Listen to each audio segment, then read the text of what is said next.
Il va partir. Venez, mettez la main là. Mettez la main là. On ne peut pas détenir, mettez la main là. Soyez calme, soyez calme. Soyez calme. Soyez calme. Soyez calme. Soyez calme. Soyez calme. Allons-y. Allons-y. Vous ne faites pas du désordre pour rien. Ne faites pas du désordre pour rien.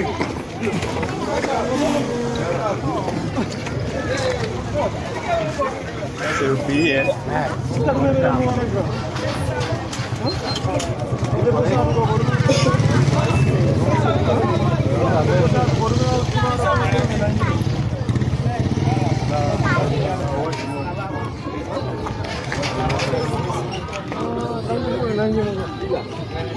Dia dia aika mai bisa gitu. Sebenarnya bisa.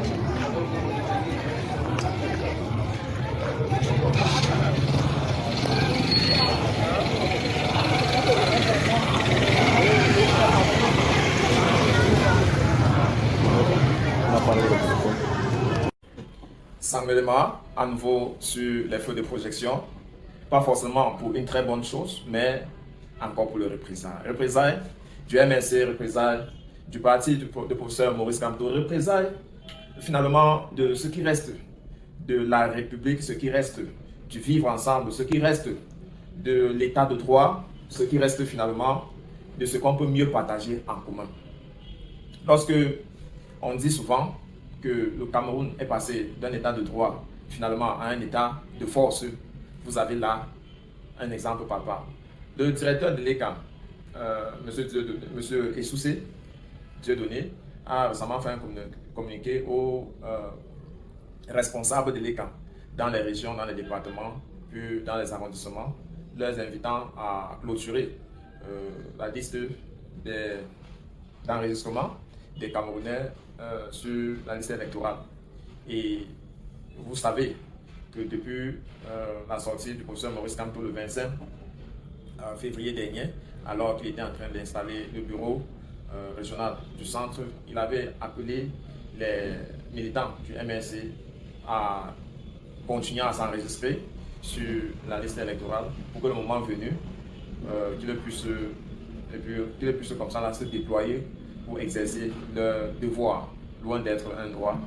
Et puis également, il a chargé tous les militants à sensibiliser les Camerounais à le faire, parce que si une chose est sûre et que la majorité des Camerounais partagent ce point de vue, c'est l'alternance. Maintenant, comment est-ce que cette alternance-là va se passer?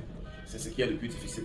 Mais certainement pas pour Maurice Kamto et le MNC, qui sont très convaincus que l'alternance ne passera que par les élections. Quelle que soit la nature de cette élection-là, nous croyons vivement que le changement serait dans la paix, et qui parle de paix sera par voie élection. C'est dans ce sillage-là que le MNC régional, celui régional du Sud, a décidé d'organiser, n'est-ce pas, une campagne de sensibilisation et d'enregistrement des Camerounais de Saint-Médéman et d'environ sur la liste électorale à quelques jours seulement de la date butoir pour ce qui est de cette année 2023. Malheur leur a pris qu'ils sont dans une région que finalement on va dire n'est pas différent d'une autre, parce que l'ennemi n'étant pas loin, eh bien s'est accaparé de leurs intentions ou bien de leurs actes comme une infraction. Vous avez vu sur la vidéo qui circule d'ailleurs comment des Camerounais comme vous et moi, tout simplement parce qu'ils ont pris sur eux d'accompagner d'autres Camerounais à s'enrôler sur la liste électorale, sont malmenés, arrêtés, séquestrés et puis mis au frais. Que ce soit pour les populations qui sont en train d'observer cela, ou alors pour les policiers mobilisés pour la cause, un autre Cameroun est possible pour vous aussi, parce que votre condition de vie n'est pas meilleure. Le but d'une vidéo comme celle-là, c'est pour vous amener à comprendre que tant que vous ne pouvez pas protéger vos propres frères qui sont en train de faire quelque chose de bien, eh bien, il reste à croire. Il reste à croire si véritablement s'enrôler sur les listes électorales, c'est ce qui va libérer les Camerounais. Parce que ceux qui sont en train d'observer et de filmer, pour après dire, voilà ce qui fait qu'on a peur d'agir, c'est à eux, c'est vous qui devrez libérer le Cameroun. C'est vous. ce changement dont on crée chaque jour ne passera que par vous. Donc, chaque fois que vous êtes mobilisé à poser un acte qui va à l'encontre de la paix, qui va à l'encontre du changement dans la paix, du changement pacifique, eh bien, dites-vous que c'est en ce moment qu'on tord le cou à la démocratie. C'est à ce moment qu'on tord le cou à l'état de droit dont on parle chaque jour.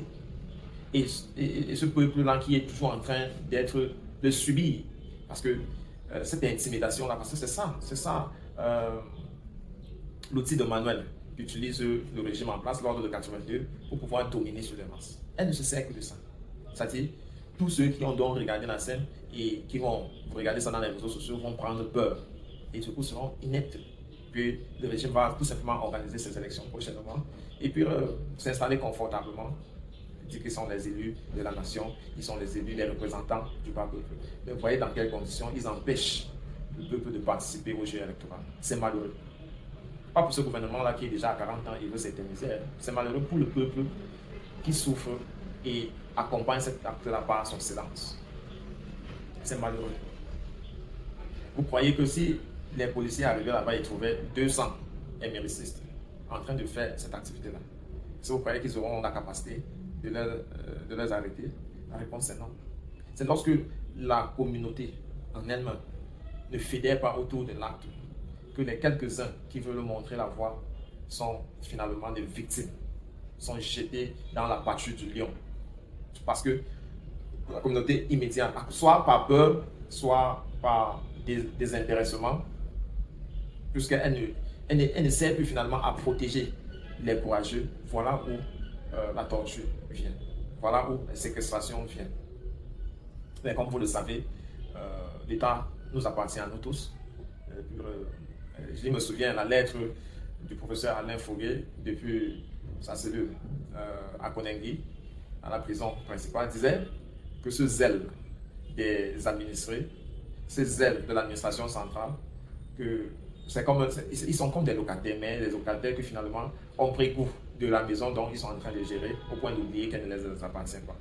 Il a pris le cas de beaucoup de hauts gradés de l'État qui avaient beaucoup de faveurs, que ce soit du prince lui directement ou alors qui étaient mieux placés de par leur poste d'intimider le reste du peuple, qui aujourd'hui sont également cloués par le même système qui cherchait à protéger.